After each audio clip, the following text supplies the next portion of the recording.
to the 2026 All-America City Award event. The National Civic League is thrilled to have you in Denver with us, and we can't wait to hear all about your communities. Each year, the National Civic League recognizes 10 communities across the country for the All-America City Award. The award recognizes the ability of communities to bring residents, community organizations, and government together to solve tough challenges and pursue opportunities collaboratively. The 2026 finalists are strengthening civic life and building trust. This year marks 250 years since the country's founding, a perfect time to reflect on the ongoing journey to fulfill the promise of a government of, by, and for the people. Let's hear it for our 2026 finalists. Bowling Green, Warren County, Kentucky.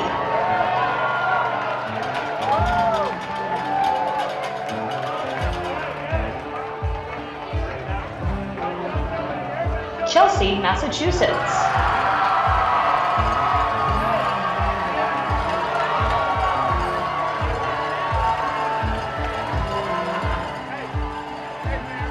Conway, South Carolina.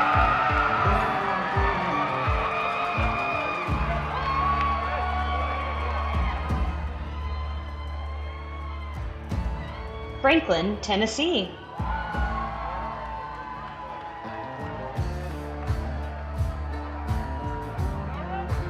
Grand Island, Nebraska.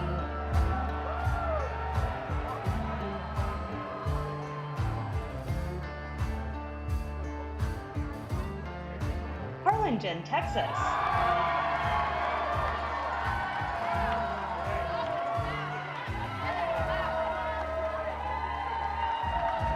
Huntsville, Alabama.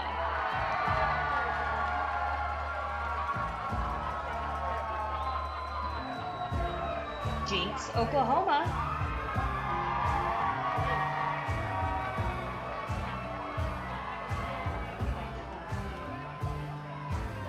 Monrovia, California.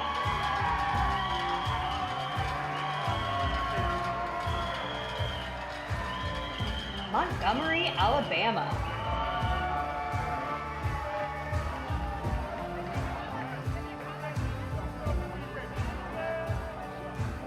Morrisville, North Carolina.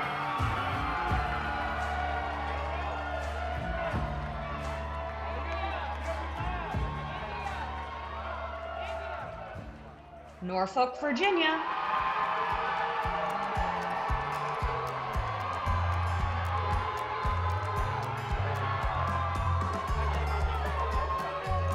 North Charleston, South Carolina.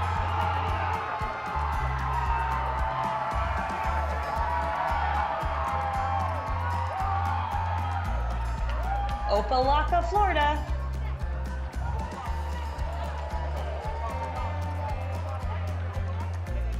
River Forest, Illinois.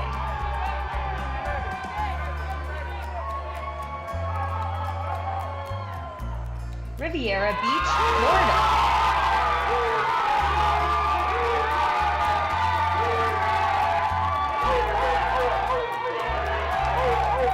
Roanoke, Virginia.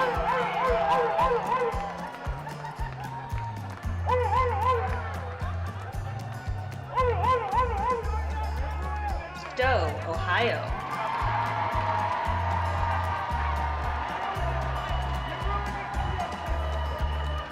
Wichita, Kansas.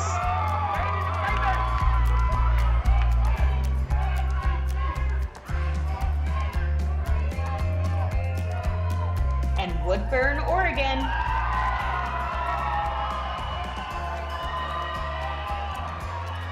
Thank you, finalists, for everything you're doing to strengthen civic health and build trust in your communities. This weekend is for you. Take time to reflect on what you've accomplished so far, celebrate each other, and get inspired for the work ahead.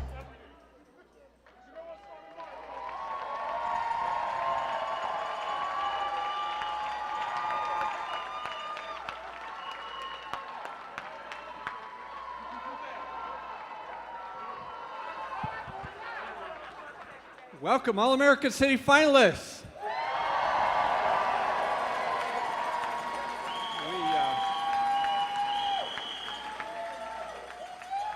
We have been doing this for 77 years.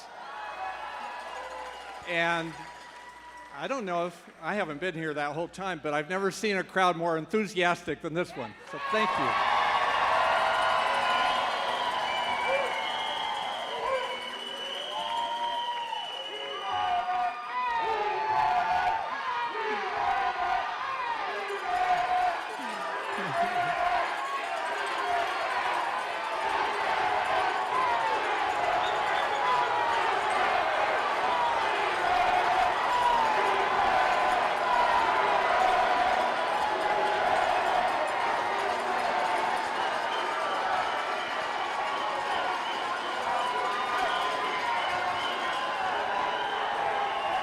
Thank you. And you know the really great thing is that we know that when you go back to your communities, you're just as enthusiastic about your communities. So thank you for that. And thank you for the heart, hope, and gente. Thank you for the caring that you show your community when you're in your community. So I'm Doug Linkard, I'm president of the National Civic League, and I stand on the shoulders of Rebecca Trout, who runs this thing. And we'll thank them later, but all the volunteers and all the staff that are involved in producing this, and the reviewers and the board members and the people who go through the applications, but most of all, to all of you. So thank you so much for all that you do. You know, there's a saying that this is what dreams are made of. This is what America is made of.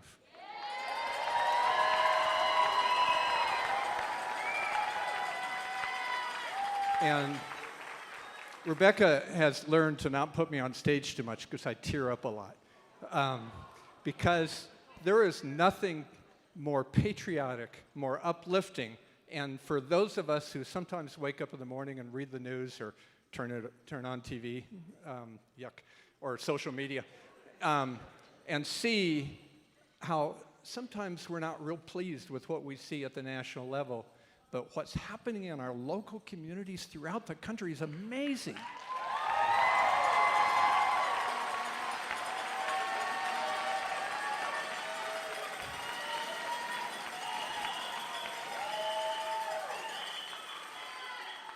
I'm not supposed to be giving a speech, but the National Civic League does a bunch of different things. The All-America Cities program is kind of our flagship program.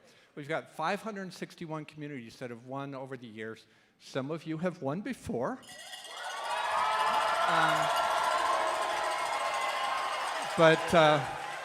And we're really happy to see some new folks. So thank you for that.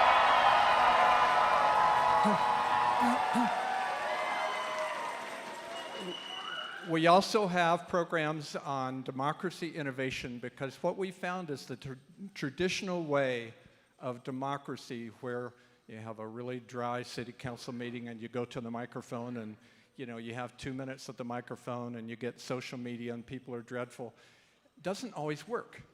But community engagement, getting you involved, getting young people involved, getting people of color, people who are sometimes feeling left out involved, older adults, youth, getting people from nonprofits involved, that's what solves problems. And that's what you're doing in your communities.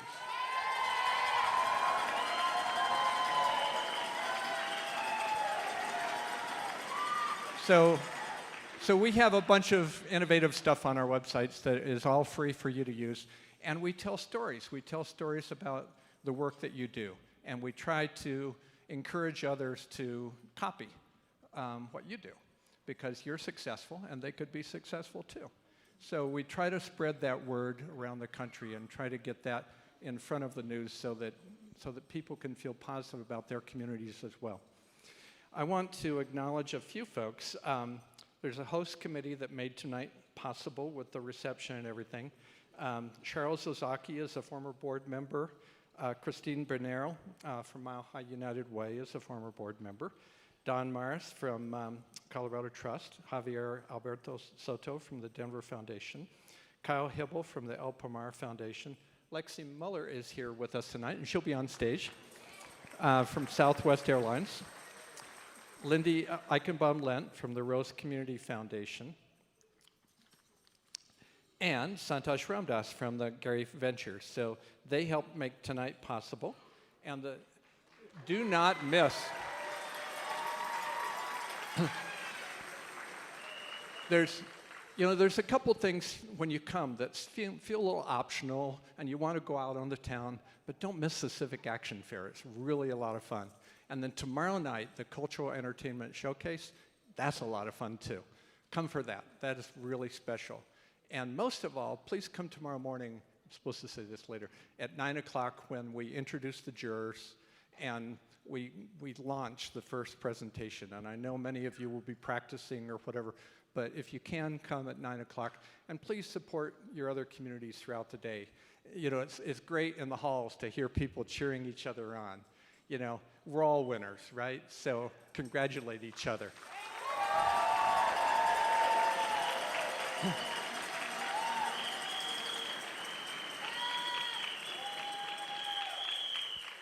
So, tonight, we're going to have our board chair, Councilwoman Diana Romero Campbell, come up for a few minutes. Then we're going to do a roll call to make sure everybody's here in the room. And then we're going to have a fireside chat with a few good thought leaders who will leave you with some good thoughts. But first, I'd like to welcome to the stage our board chair for the National Civic League, Diana Romero Campbell, is President Pro Tem of the Denver City Council. And she's here to welcome you all to Denver. Council member Romero Campbell has represented City Council District 4. She grew up in Southeast Denver. She's a returned Peace Corps volunteer and has spent her career working in the nonprofit sector. Diana's career has been dedicated to ensuring that all children, youth, and families have access to the same opportunities that she and her family have enjoyed.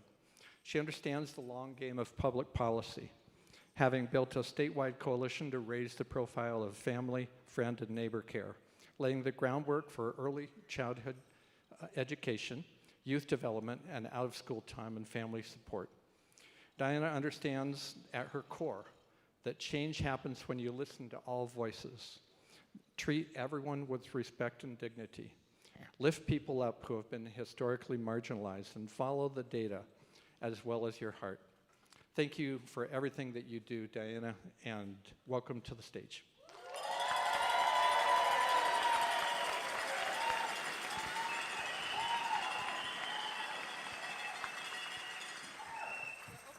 There we go. Hi, everyone. Welcome to Denver. How exciting. I get to, welcome you on behalf of not only Mayor Mike Johnston, who wasn't able to make it tonight, but also the entire board for the National Civic League. But not only did you come on a weekend to celebrate your cities, but you came on a weekend that we are celebrating our city as well. So we have 2 music festivals that are happening. So when you get some spare time, we have the Underground Music Festival that's just happening a few blocks away over in the Rhino neighborhood. We have the first ever Blucifer Music Festival that's happening on South Broadway. This is Pride Weekend in Denver. Yes. We have activities. There's a lot going on. I don't think you have to go very far to find it. Oh, and wait a minute, we also have the World Cup viewing parties. So there is a lot happening in Denver today, or this entire weekend. So hopefully you're gonna get a chance to be able to experience some of that, not only what's in the room and all of this energy, but take it out to the streets of Denver because there is much energy out there as well. So I am going to, I get to introduce Lexi. And Lexi Mueller is the Senior Director Manager of Corporate Responsibility for Southwest Airlines. And Southwest Airlines is the longest standing supporter of the All-American City Awards. So many of us are gathered here tonight, and we are thrilled, Lexi, that you have been such a terrific and amazing supporter of the National Civic League and the All-American City Award. So let's hand it on over to Lexi.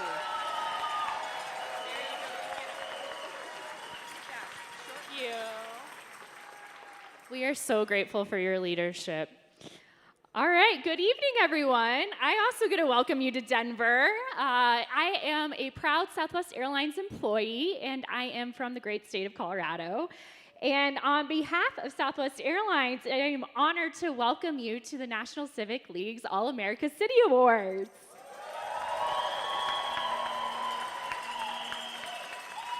All right, you guys have been cheering, but I want you to take a moment to look around the room.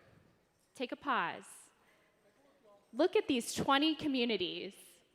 There are hundreds of change makers, all brought together because of the belief that strong communities are built intentionally, many by the people here today. This year's theme, America at 250, Strengthening Civic Health and Building Trust, lands at the exact right moment. As the nation marks 250 years, these 20 finalist communities are showing us what a living, breathing democracy looks like, driven by people who show up and they lead with heart. The number 20 is also a special number for us at Southwest Airlines. Not only have we been partners and had a front row seat to the National Civic League's All-America City Awards for the past 20 years, but this year marks 20 years of service to our love city, Mile High City of Denver. And so we are so happy that we've had a continued support of this community the last 2 decades. We hope that in our way that we've contributed to Denver's vibrancy and growth. And hosting this event here is truly a privilege because it's a city that exemplifies what it means to invest in civic health and communities. So tonight we are here for the roll call. Who's here for the roll call? All right. So you 20 communities, you're the ones who rose to the top of the rigorous national competition and selected for your commitment to civic engagement, innovation, and building trust where it matters most. So with us today, we have Bowling Green, Warren County, Kentucky. All right, I gotta hear it a little bit louder.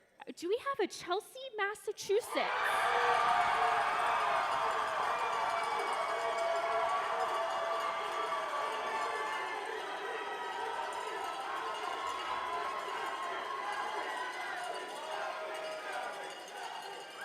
Okay, so Chelsea's here. Let's give it up for Conway, South Carolina!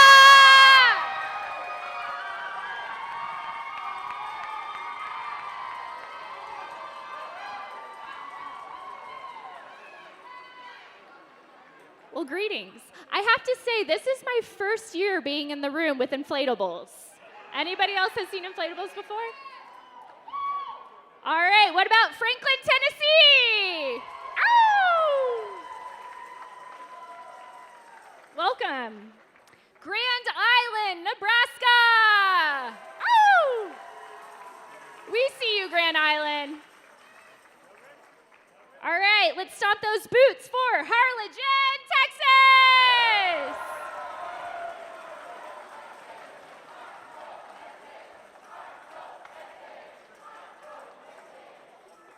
Well, I love that. Huntsville, Alabama! Oh!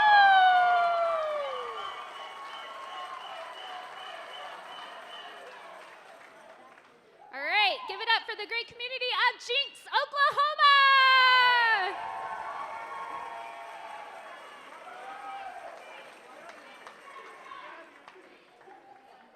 I love these cheers. You guys got to keep it going.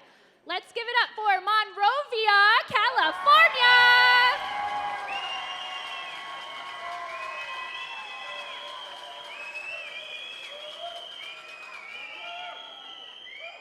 And let's give a howdy and hello to Montgomery, Alabama. Woo!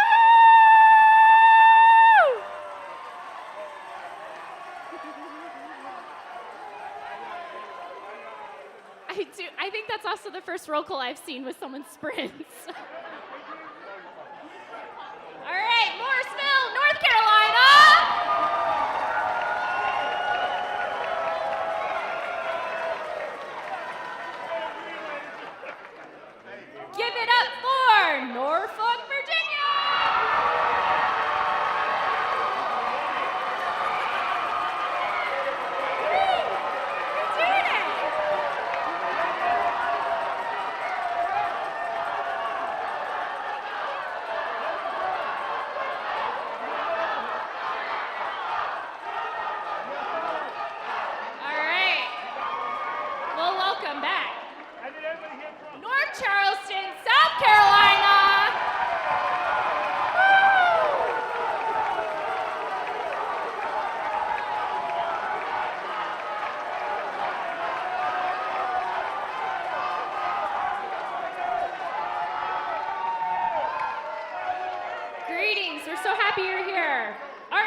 Can we hear it from Stowe, Ohio?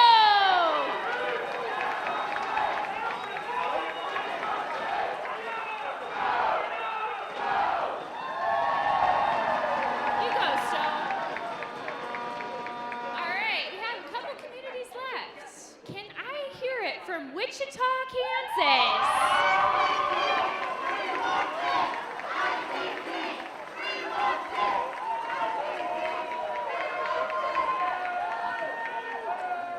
And let's see, I think we have one more community. Oh, is that Woodburn, Oregon?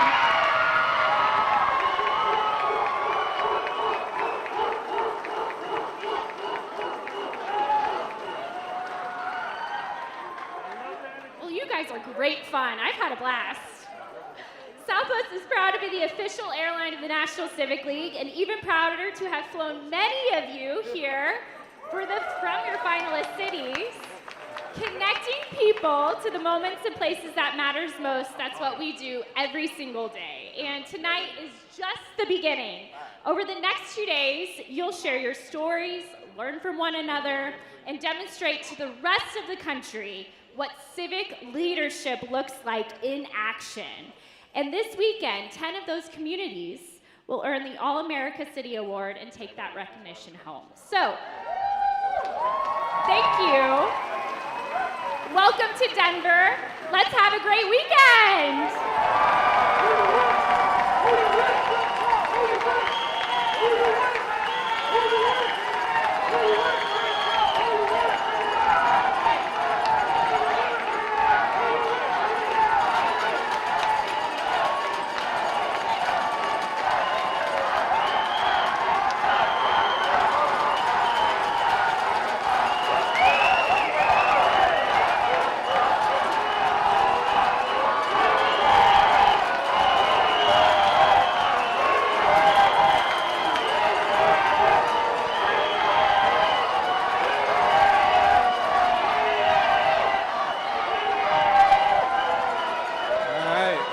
Thanks. Woo! You guys are amazing. Yeah, if we could just bottle this up. If we could put this in a bottle and send it to Washington, D.C. and just say, open this bottle.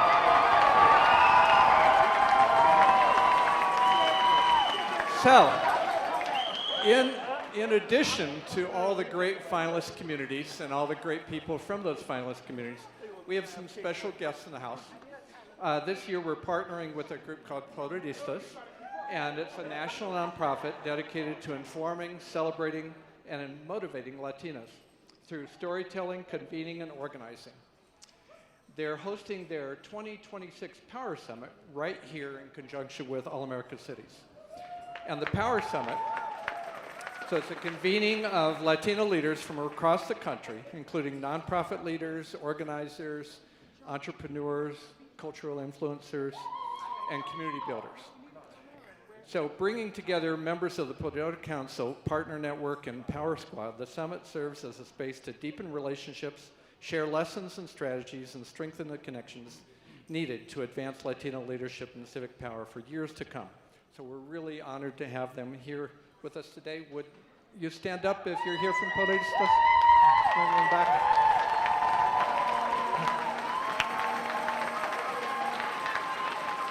So I hope you'll take advantage and have a chance to connect with them over the next couple of days. So I'd now like to introduce our Vice President of the National Civic League and moderator of tonight's fireside chat. We don't have a fire, but hey, there's a fire out here, right?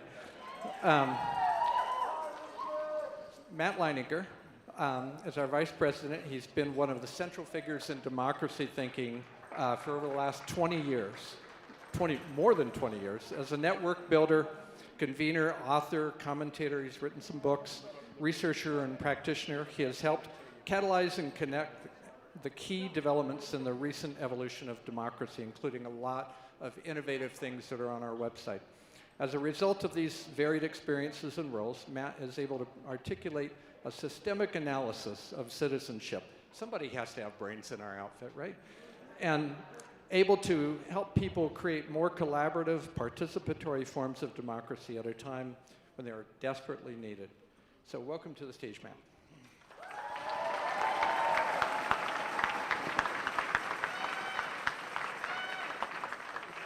This will be a very speedy fireside chat. One log, maybe. Let me invite my fellow fireside chatters to come up and join me here. And I'll introduce them when they get here.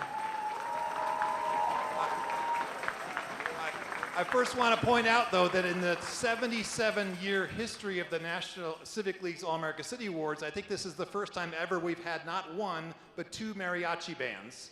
So.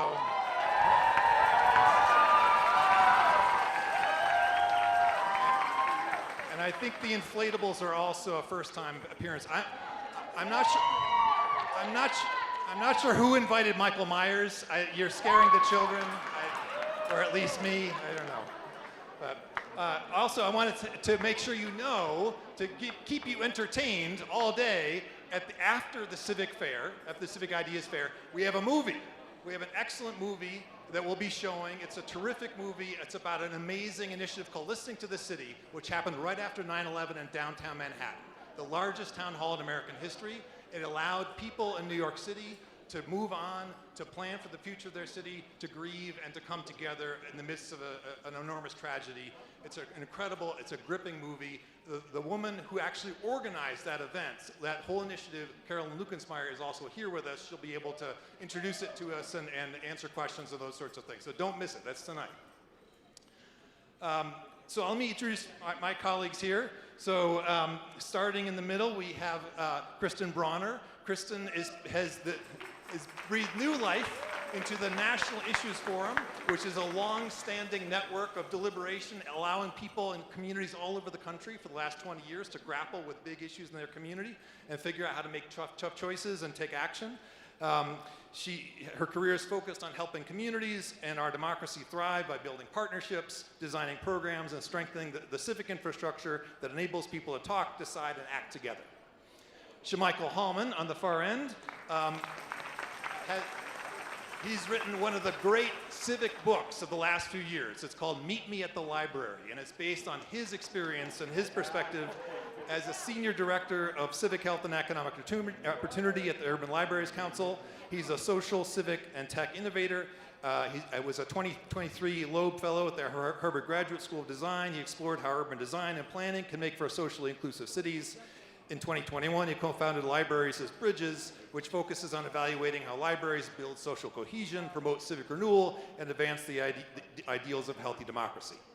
And then our final guest here is the founding executive director of the civic organization, which probably has the coolest name of any of them. His organization is called Warm Cookies of the Revolution. It's here in Denver. It's a civic health club that blends innovative arts and culture with crucial civic issues. Prior to founding Warm Cookies, he spent 12 years as company member of the collaborative Buntport Theater Company, who the Denver Post called Monty Python's anarchist grandchildren, winning over 100 awards as a playwright, director, designer, and actor.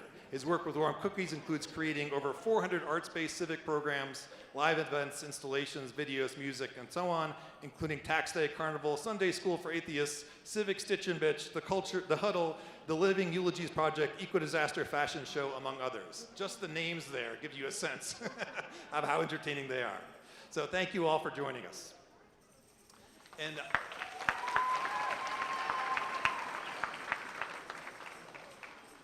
just to give a little context, and some of you may know this history and some of you may not, but this National Civic League was founded at a time when democracy was in trouble, when polarization was high, when trust was low, and we needed to figure out how to make democracy work for us. It was founded in 1894 by Teddy Roosevelt, Louis Brandeis, Mary Munford, and other civic reformers of the day. And it was part of that whole era of civic reform that saved democracy in America about 100 years ago, introducing all kinds of things that are part of our communities, particularly at the local level today. Things like city manager form of government, model city charter, all kinds of stuff. And so basically what we're dealing with is the same sort of question 100 years later. We again have problems in our democracy. Trust is low, polarization is high. Democracy, those reforms we enacted 100 years ago, they've served us well, but they're out of step, or at least need some updating in terms of how people live today. People want voice, they want choices, they want connection. And you all are doing that sort of work in many different ways that we're going to hear about in a second. So that's part of what we're trying to do. We want to lift up the narratives of things that are working. You represent, all of you in this room represent a whole lot of those things, and these guys do as well. So let me start then with you, Kristen, because I think your work with deliberation, getting people to talk about issues in their communities, what they can do about it, it's a very old practice. It's not new, but it's evolved a lot. And if you could say more about how it's happening today, that would be great. Yeah, absolutely. So, hello, it's so nice to be with y'all today. If anyone thinks that being civically engaged or an active member of your community is like eating your broccoli, I would challenge them to show up here and see that it's super fun and amazing. So yeah, the work of deliberation, I like to describe it, it's a big word. People often think of what juries do or what the US Senate is supposed to do when they think of deliberation. But for me, it's really about talking, deciding, and acting better together. And so it's providing more opportunities for Americans to talk with one another and not at each other across their differences, and to work together to solve problems and engage in real decision-making and action in their communities. So we like to describe deliberation as talking, deciding, and acting better together. For a long time, the National Issues Forums Institute, we're not quite as old as the National Civic League, but we've been around for 44 years, we really leaned into the talk part of deliberation. But what we found in doing the work alongside of communities and supporting amazing people like you across the country is that people don't just want to talk together. They also want to decide together and take actions together. And I got my start doing this work. I'm a proud Alabamian originally, so I want to shout out, yeah? Way to go, Huntsville and Montgomery. I learned these lessons in democracy working alongside Alabama communities originally.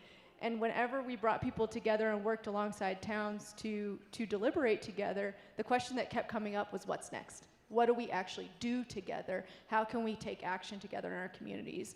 So I'll talk about this in a few minutes, but the National Issues Forums is launching What's Next America in 10 days, or just over, on July 8th, and we're excited to provide more tools and resources that we learned from Alabamians and other communities across the country about what it looks like to talk, decide, and act together. What better opportunity than our 250th anniversary as a country to build those civic muscles and do that better together, where we're really coming together to work better together. Thank you. So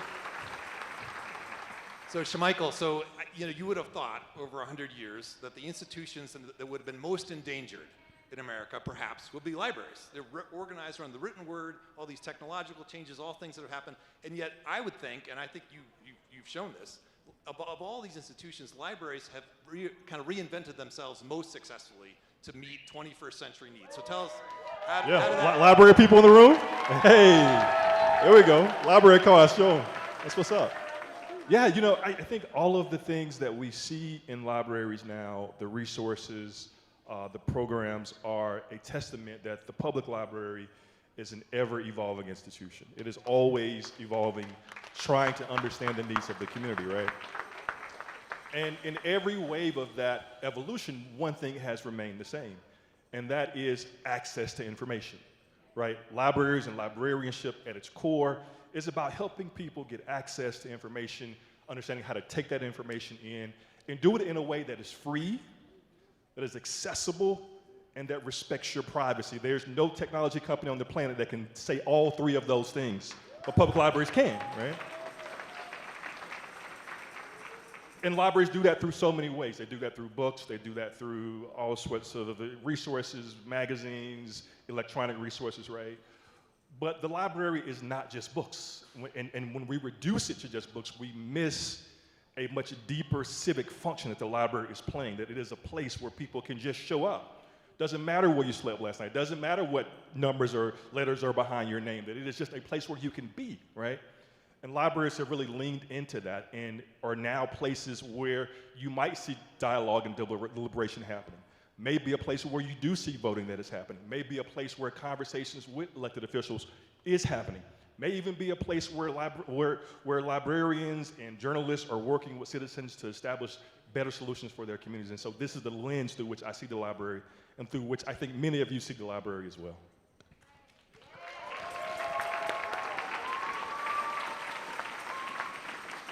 So one thing that I know you agree with me, but all over the place, boring traditional democracy has lost appeal or losing appeal, and in many cases, fun, gratifying, enjoyable democracy is gaining appeal. So tell us about how that is reflected in your work. Yeah, for sure. First thing, just because I like all the big yelling, how about all the staff that put these chairs out and are going to clean up after everyone? Let's give a big old yell for everyone there.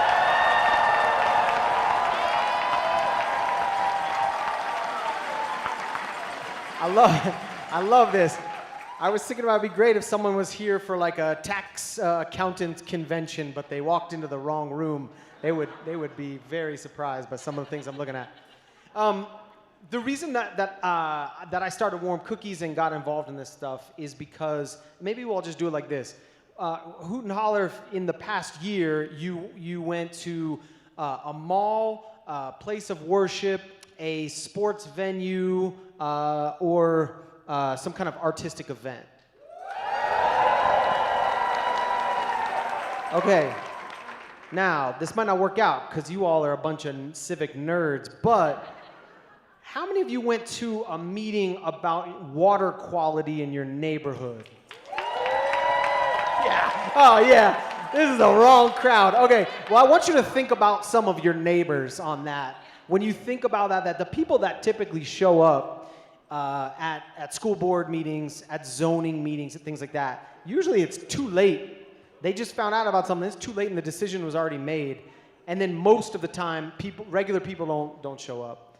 And so for me, I was thinking about that, and I was thinking, well, why don't we make things as fun and interesting and exciting as sports, as Netflix is, as whatever the things that corporate sponsors are able to show us, come to this bar and watch this game at this time. It doesn't feel that way for most of us around a lot of civic issues. You kind of feel shut out. And so that's what I wanted to do. So I took an artistic lens that I was doing in theater and applied it to civic issues. And so that's how we get, like Matt mentioned, things like a tax day carnival, or the huddle where we meet in sports bars and talk about sports and civic issues, or Sunday school for atheists. So all the people who aren't interested in church still have to come and talk about forgiveness and friendship and loneliness and things that really affect our civic life. And the last thing I'll say is that civic, for me, and part of what we try to do at Warm Cookies is to say to people, what is civic? It's not just voting in elections. Civic means, do you feel like you own your library and your school and the water and the sidewalks and the jail the same way that you own your bicycle? So we try to figure out ways to remind people of that. Thank you. So one of the pushbacks we hear, and it seems silly to say this in this room, but we all hear that Americans are apathetic. Americans won't do these things. They won't go to the library. They won't talk to each other. They won't go to the neighborhood barbecue. They won't do these sorts of things. And it's strange to say this because we have people in the room who go to water quality meetings, but still, how do you handle that criticism when you hear people say those sorts of things? Well, yeah, I get that a lot, but what I see is that if it is made by the people who these decisions are affecting, people show up. So anything we do, we're going to work in neighborhoods with people where whatever is being imposed on them, they are the ones that are coming up with it. And if it's part of a culture that people are interested in, whether that's fixing cars, whether that's you're part of a house and ball community, you're part of a sports community, a knitting community, whatever it is, that if it is fun and it feels connected to your life, you're going to show up with that precious amount of time and energy that you have after raising kids and working. Why else? Why would you go to something boring if it doesn't feel connected to who you are and what you do? So I actually see people do show up. It's on us, and I'll say all of us in this room, to how do you get your skeptical neighbor, your friend who went to a city council meeting 10 years ago, your friend who voted once but now is like, I don't know, they're all the same. How do you get that cynicism out? And it's on us to be as creative as possible and to connect with them. And then people love having a say in the decisions that affect their lives. just echo everything Evan said. It has to be fun and it has to be connected. It also has to be tied to real decision making and action. Earlier I was facilitating a roundtable and people said that folks are tired of showing up at meetings. They're tired of just talking, right? They want to see that their showing up actually makes a difference and impacts decision making. And they have to be able to see that it makes an actual impact in their lives and the lives of their communities. Yeah, I don't think there's much I can add here. I would say that accessibility is the thing that I have seen that has kept people from the process, right? So that is both spaces to show up, multiple times to do this, and then actually making sure that their voices are heard, right? I, for a number of years, ran a program out of the library called Civic Saturday, and it was essentially a civic analog to a church gathering, right? And I started connecting with other people who were doing these things, and I found out that people were doing them in libraries. One person was standing on her tractor doing it in the middle of her farm. And people show up to these things, number one, because there was a sense of community, that it was a time that they were available, and that the organizers really took great care in trying to make sure, do you have transportation? Do you have childcare? Let me do everything I can to make sure that you can get here, and then when you get here, I'm gonna make it as fun and as festive as I can possibly do. And so I think those things, I'm seeing people do those things, and I'm seeing people show up. Awesome. Okay. Lightning round for our lightning fireside chat. We are celebrating 250 years since the Declaration of Independence. What is one, yeah, you can applaud that. What is one change or one improvement, one thing that's gonna happen that will improve America over our next 250 years? So we have to make civic engagement more fun and meaningful, but we also, throughout our history, we've struggled together, haven't we? So we have to find opportunities to struggle better together and be able to do that work together. And so I would say if more of us who are involved and engaged in our communities see our role as being door openers, not gatekeepers, but really welcoming, bringing new people and new ideas into the mix.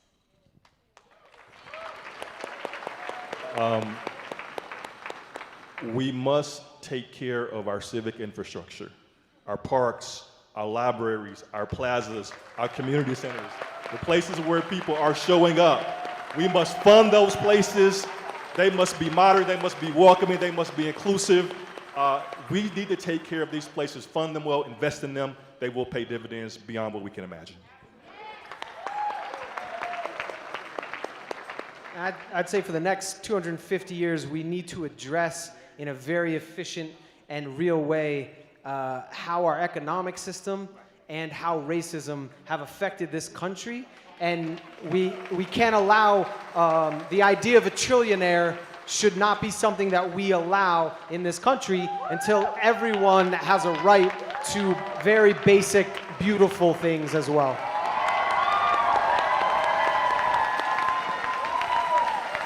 Please join me in thanking our fireside chatters, and let's keep sharing ideas all weekend.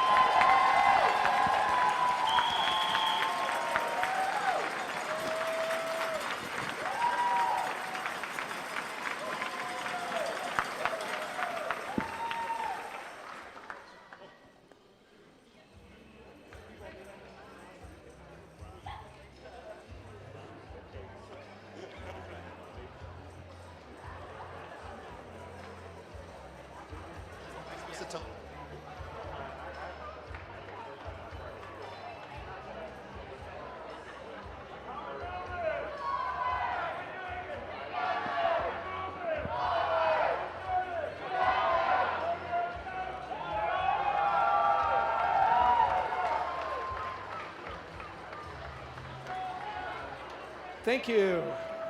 Thank you, Matt, Kristen, Sharmichael, and Evan. That was really great. Did you enjoy it? So, a few footnotes, and then we want you to go next door and party. We haven't started partying yet, right? Important information. We encourage you to download this year's event app where you can view the event agenda, plan your personal schedule, and connect with your fellow attendees. For those less technologically inclined, check your event program for the schedule for the next few days. The jury presentations start on Doug Croft, is he here still? Doug Croft is our expert volunteer coordinator. He has been with us many, many years, and he is a gatekeeper who will shut you down and start the next one, so please be on time. And come at 9 o'clock if you possibly can to see the opening tomorrow morning. And we'll introduce the jury as well. And there's a rumor going around that there will be some pastries. Thanks to Southwest's continued support of All America Cities. And because of that, you can also win airfare by participating in events throughout the weekend. So you'll get little tickets at the events.